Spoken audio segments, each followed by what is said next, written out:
राजस्थान की गहलोत सरकार के बिजली विभाग और डिस्कॉम प्रबंधन की भारी लापरवाही से प्रदेश के 2.5 लाख से ज्यादा घरों में बिजली कनेक्शन के लिए केंद्र सरकार से मिला 1022 करोड़ रुपए का बजट लैप्स हो गया है। बीकानेर के नोखा से बीजेपी विधायक बिहारी लाल विश्नोई की शिकायत के बाद केंद्र सरकार की जांच में इसका खुलासा हुआ है।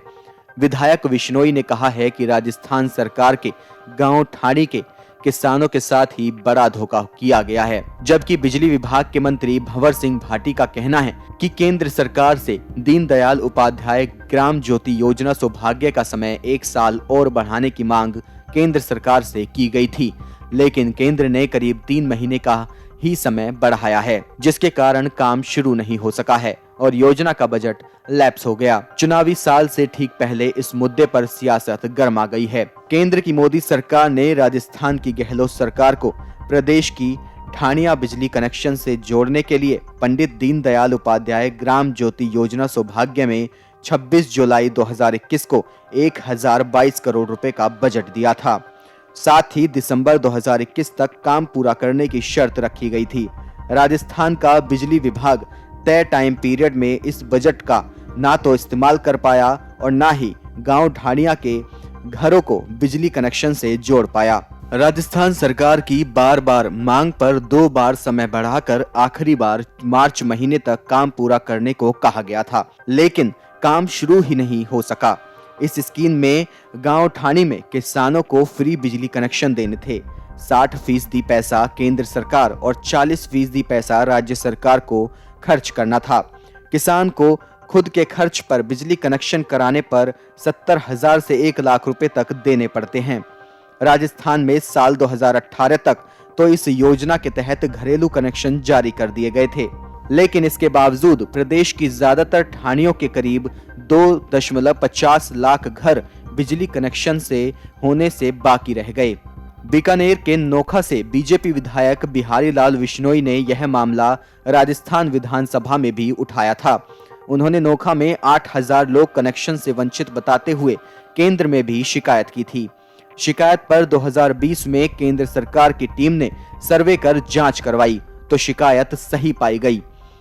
सर्वे में पता चला कि प्रदेश भर में करीब 2.50 लाख घरों तक बिजली कनेक्शन नहीं पहुंच सका और ये घर आज तक अंधेरे में डूबे हैं।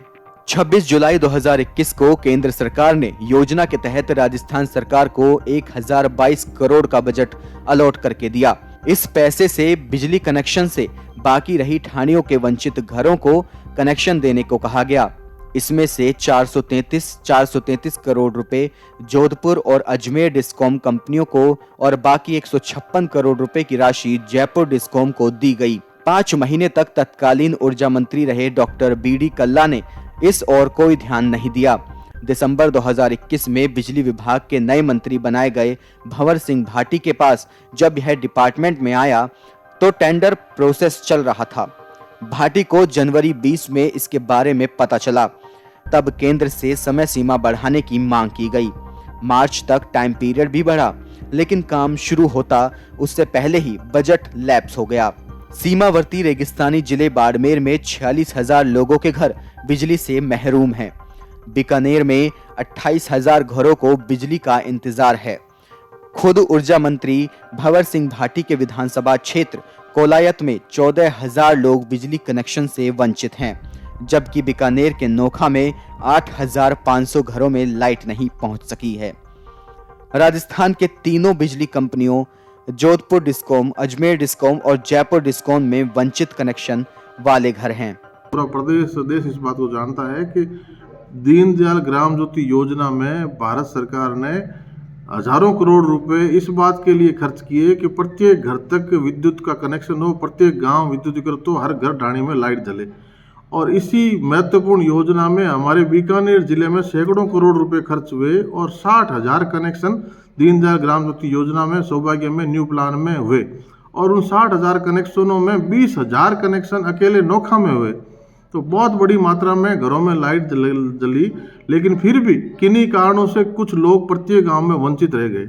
उन वंचित लोगों की मांग को हम जनवरी 19 से लेके स्टेट की सरकार के सामने रख रहे हैं कि जब भारत की सरकार ने दीनदयाल ग्राम ज्योति योजना में इतना महत्वपूर्ण काम किया तो वंचित ढाणियां जो कुछ बच गई है उन ढाणियों में कनेक्शन के लिए राजस्थान की सरकार कोई विद्युतीकरण की योजना लाए, लेकिन सरकार ने इस बात को कतई गौर नहीं किया। ना राजस्थान की सरकार ने कोई विद्युत कनेक्शन की योजना दी। आज तक 4 साल सरकार को पूरे होने आ गए।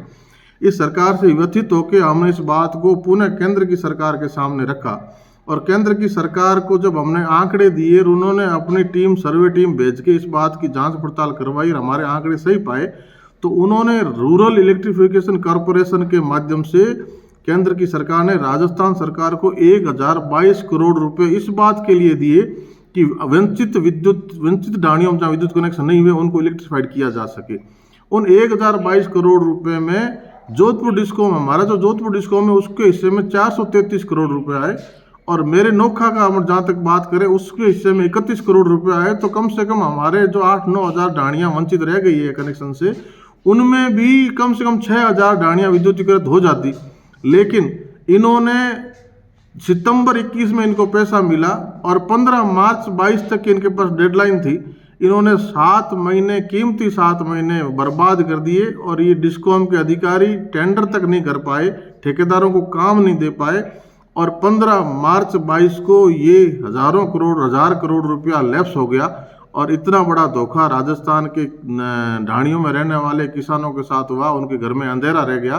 तो निश्चित तौर पे ये सरकार, ये महकमा, ये सब लोग इस बात के लिए बिजली विभाग के मंत्री भंवर सिंह भाटी ने कहा कि सौभाग्य योजना के तहत ढाणियों के विद्युतीकरण की योजना केंद्र सरकार की थी, उसमें 40% पैसा राज्य सरकार का शेयर होता है।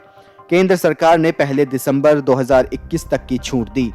दिसंबर में हमारा टेंडर प्रोसेस चल रहा था। हमारी मांग कराने के बाद भी केंद्र ने पहले 15 फरवरी और फिर मार्च 2022 तक का समय दिया। उसके बाद केंद्र सरकार ने योजना का समय नहीं बढ़ाया। इतने कम टाइम में इतना बड़ा काम नहीं हो सकता था। हमने कम से कम 1 साल का समय और केंद्र सरकार से मांगा था, लेकिन केंद्र ने 31 मार्च के बाद समय नहीं बढ़ाया, जिस कारण लाखों ढाणियां विद्युतीकृत नहीं हो सकी। देखिए, वैसा नहीं है। ये सौभाग्य योजना के तहत ढाणियों का विद्युतीकरण की योजना केंद्र सरकार की थी। उसमें राज्य सरकार का भी 40% शेयर होता था उसमें, और उसकी केंद्र सरकार ने जो उस काम को करने की हमने मांग की थी तो उन्होंने जो छूट दी थी वो दिसंबर तक की उन्होंने दी। तो दिसंबर में हमारा टेंडर प्रोसेस चल रहा था और उसी दौरान उन्होंने कह दिया कि दिसंबर के बाद नहीं होगा। फिर हमने मांग की तो उन्होंने 15 फरवरी दी। फिर हमने मांग की तो उन्होंने मार्च तक का टाइम दिया। तो इतने कम टाइम में इतना बड़ा काम हो नहीं सकता और हमने ये 1 साल का समय कम से कम केंद्र सरकार से मांगा था, लेकिन उन्होंने 31 मार्च के बाद समय नहीं बढ़ाया और उस वजह से काफ़ी लाखों ढाणियाँ जो इलेक्ट्रीफाइड नहीं हो पाई। अभी उदयपुर में जो ऊर्जा मंत्रियों का सम्मेलन था उसमें मैंने ये मांग रखी थी कि RDSS या तो सौभाग्य योजना को बढ़ाया जाए, अन्यथा RDSS योजना जो अभी चल रही है, उन्होंने कहा कि हम RDSS में दे देंगे। चलो आप RDSS में दे दीजिए। RDSS में उन्होंने देने की बात कही है, लेकिन अभी उन्होंने जो हमारे अधिकारियों के साथ केंद्र सरकार की ऊर्जा मंत्रालय से जो बात हुई है वो सिर्फ 25,000 रुपये पर ढाणी देने की वो बात कर रहे हैं, जबकि पर ढाणी या पर जो हैबिटेशन है उसकी कॉस्ट करीब 50,000 से लेकर 1 लाख रुपए तक आती है। तो अभी हमारा उसमें उनसे वार्तालाप चल रहा है। हम कह रहे हैं कि उसमें कम से कम जो पहले सौभाग्य दीनदयाल में जितना पैसा दिया जाता है इतना पैसा केंद्र सरकार दे, बाकी राज्य सरकार देगी और इन ढाणियों का विद्युतीकरण किया जाएगा। केंद्र सरकार के द्वारा सकारात्मक जो भी निर्णय आएगा उसके अनुसार हम आगे ढाणियों को विद्युतीकरण करने। केंद्र सरकार जल्द ही RDSS योजना लॉन्च करने की तैयारी में है, जिसमें नए grid sub station GSS feeder बनाए जाएंगे, पुराने फीडर सुधारे जाएंगे। ऊर्जा मंत्री भंवर सिंह भाटी ने केंद्र सरकार को पत्र लिखकर मांग की है कि राजस्थान के वंचित घरेलू कनेक्शन वाले उपभोक्ताओं को इस योजना में शामिल किया जाए। इस पर सैद्धांतिक सहमति भी हो चुकी है, लेकिन बजट रेशो को लेकर अभी भी राय नहीं बन पाई है।